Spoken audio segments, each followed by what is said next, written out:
El objetivo de este programa es el de estudiar el sistema de coordenadas cartesianas en el espacio y hallar las ecuaciones de algunos lugares geométricos en el espacio. En el programa anterior establecimos una correspondencia biyectiva entre los puntos del plano y pares ordenados de números reales. Estudiamos también los vectores posición. Vimos que las coordenadas de un punto se pueden interpretar como las componentes del vector posición.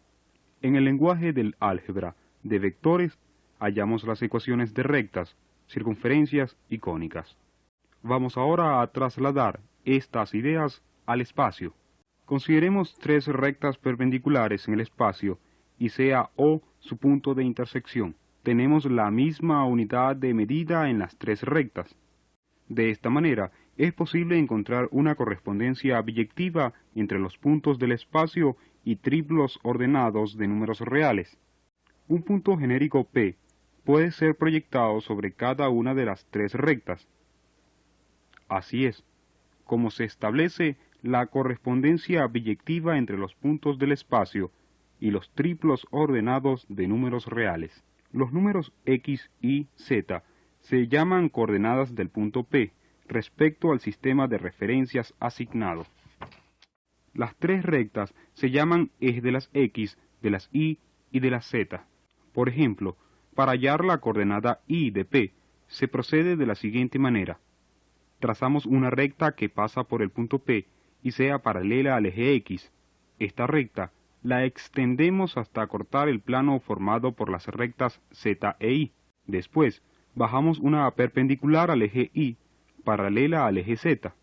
Así, encontramos la coordenada Y de P.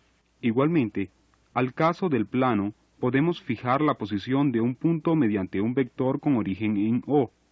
Tomaremos este punto de vista, aunque no digamos que estamos hablando del vector. Para resaltar este hecho, le pondremos a P una flecha encima. Consideremos tres vectores de longitud 1 sobre los ejes.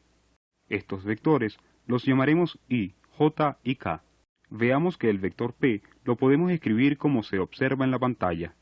Consideremos la proyección del vector P sobre el plano XY. Esta proyección la hacemos paralelamente al eje Z.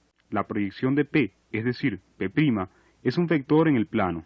Sabemos que P' se puede escribir como ves en la pantalla. El vector P se obtiene sumando P' y Z veces K.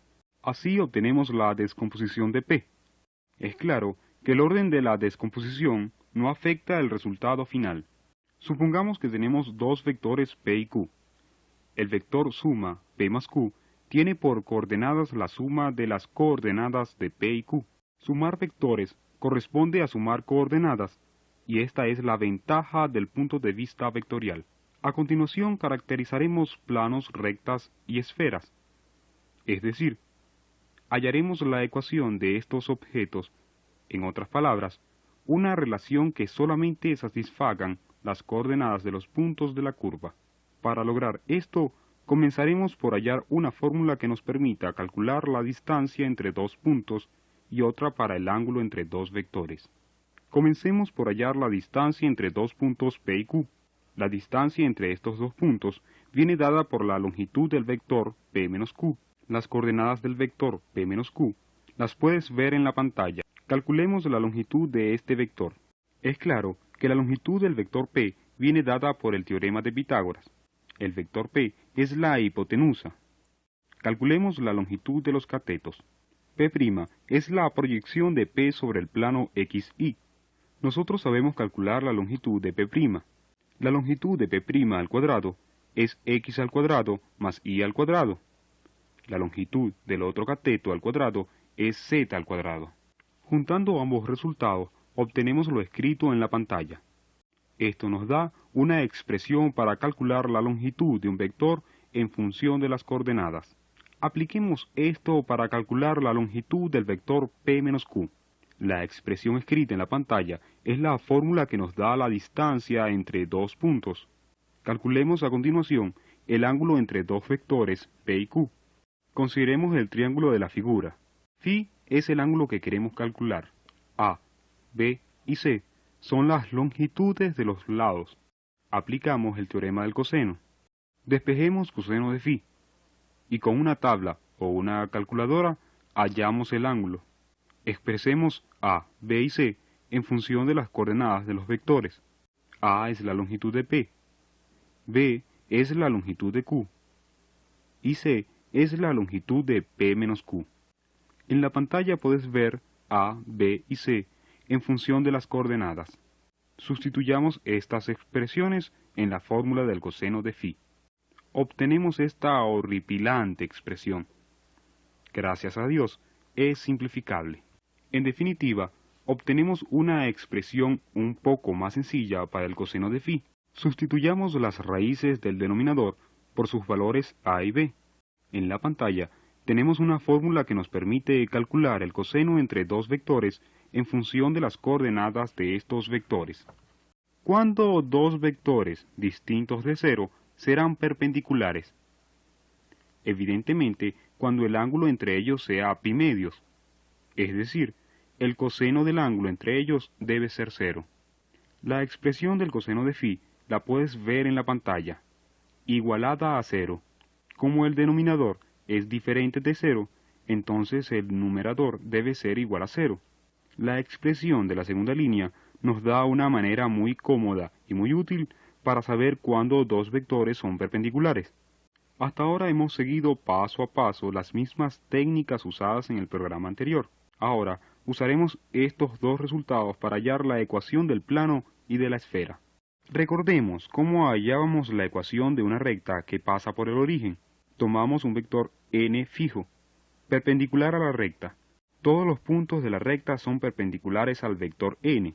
Aplicamos la expresión de perpendicularidad entre vectores y obtenemos la relación escrita en la pantalla.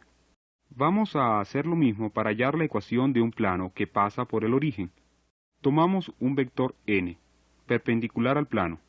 Cualquier punto del plano está señalado por un vector perpendicular a n. Si un punto P de coordenadas x, y, z es un punto genérico del plano, sus coordenadas satisfacen la relación escrita en la pantalla. Además, únicamente los puntos del plano satisfacen esta relación. También, cualquier ecuación lineal homogénea, ax más bi más cz igual a 0, representa un plano que pase por O. Este plano es perpendicular al vector de coordenadas a, b, c.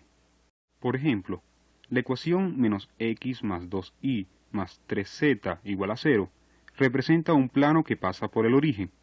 El vector menos 1, 2, 3 es perpendicular al plano. Otro ejemplo. La ecuación 2y menos 3z igual 0. El vector perpendicular al plano es 0, 2, menos 3. Observa que el hecho de que el coeficiente de las x sea 0 en la ecuación significa que el plano contiene al eje x. Consideremos ahora un plano pi, que no pase por el origen. Tratemos de determinar su ecuación. Consideremos un punto Q sobre el plano pi, y un plano pi' que sea paralelo a pi, pasando por el origen. Es claro que podemos obtener a pi trasladando pi' según el vector Q. Sea P un punto genérico sobre el plano pi. El vector P menos Q está en el plano pi'. Las coordenadas de P menos Q las puedes ver en la pantalla. Como el vector P menos Q está en el plano pi', entonces se satisface la relación escrita en la pantalla. Esta es la ecuación de un plano que no pasa por el origen. Observemos el significado de los coeficientes L, M y N, y de los números x0, y0 y z0. L, M y N son las coordenadas de un vector perpendicular al plano pi'. x0, y0 y z0 son las coordenadas de un punto fijo en el plano. Podríamos haber tomado otro punto Q' fijo en el plano y habríamos obtenido otra ecuación equivalente.